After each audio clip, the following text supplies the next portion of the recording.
వంటన్ CI గారు దురుస్తుగా ప్రకటిస్తూ after all నువ్వు లాయర్ గాడివి, నీకు నేను గౌరవించాలని చెప్పి వీడికి మెడపెట్టి బయటకు నూకండి అని చెప్పి మెడపెట్టి బయటకు నూకించిందే కాకుండా వాళ్ళ స్టాఫ్తో అడ్వకేట్తో ఉన్న పేపర్లన్నీ కూడా లాక్కొన్నారు.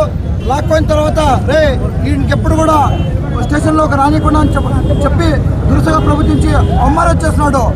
ఎందుకంటే ఈరోజు ఇది ఈ కోర్టులో సివిల్ కేసు, అది సివిల్ కేసు ఇంజక్షన్ ఉంది. ఇంజక్షన్ ఉంటే కూడా వంటన్ సిఐ గారు సివిల్ మ్యాటర్లో ఎంటర్ అయిందే కాకుండా న్యాయంగా పోయి తన కక్షిదారుని యొక్క హక్కును అడుగుతున్న న్యాయవాదిపై దురుసుగా ప్రవర్తించిన వంటన్ సిఐని వెంటనే సస్పెండ్ చేయాలని చెప్పి మేము ఈ సందర్భంగా డిమాండ్ చేస్తా ఉన్నాం.